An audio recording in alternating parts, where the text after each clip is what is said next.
Welcome, everybody. My name is Jay Rosenthal. Glad to be here today with you.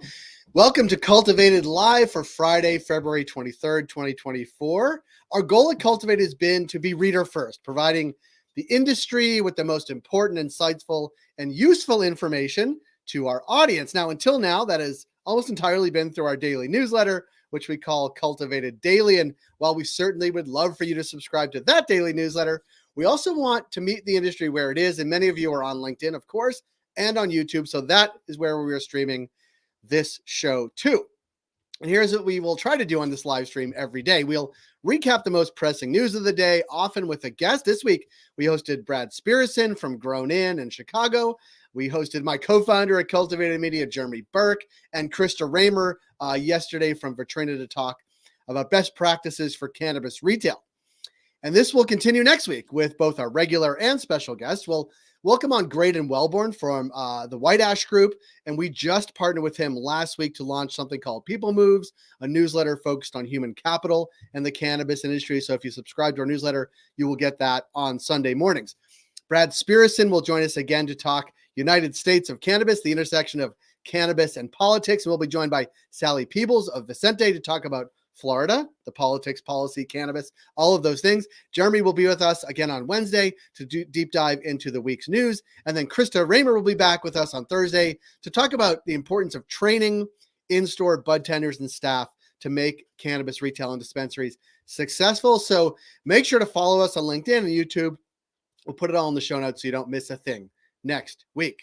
Now, on to today's news. Veterans would like their medical cannabis. Now, some of the largest and most powerful veterans groups called on the Biden administration to expeditiously, that ship may have sailed, ease federal restrictions on cannabis. This is all according to an NBC News report.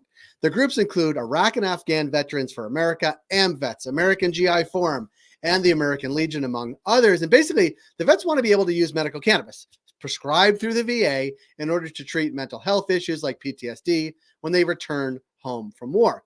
As it stands, the VA is unable to prescribe cannabis to patients because it remains a Schedule I drug at the federal level. But the VA last year recommended against the use of cannabis for treating PTSD, even though 82% of service members surveyed by the American Legion indicated they wanted it. So you can now add this week, you can add veterans to the growing chorus of influential groups waiting on the DEA to reschedule or even fully deschedule cannabis. Recall last month, 12 Democratic senators, including Senate Majority Leader Chuck Schumer, wrote a letter to the DEA asking the agency to remove cannabis from a list of federally controlled substances.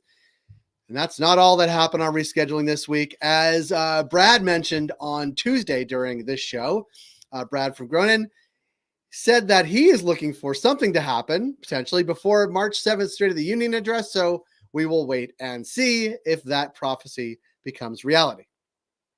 Now to New York. New York regulators have levied more than $25 million in fines on unlicensed cannabis shops in New York City, but they've only been able to collect $22,500. This according to the city. If you've been to New York City lately or visited Cultivated's Jeremy Burke in Brooklyn, you're probably familiar with the boom in illicit cannabis sales all over New York City in bodegas. The state has tried to shut them down in order to provide opportunities for those who are trying to do this in a licensed way.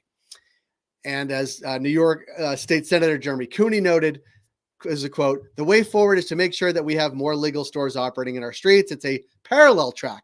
One is to close down stores and make sure enforcement is happening.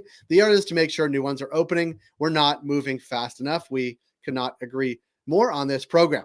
Speaking of moving fast or slow, we shall see. Germany is set to legalize cannabis later today if the vote passes. A key committee in the Bundestag approved the bill on Thursday, setting up a floor vote today. Now, the health minister, Karl Lauterbach, is confident the legislation will pass, though some questions about implementation do remain.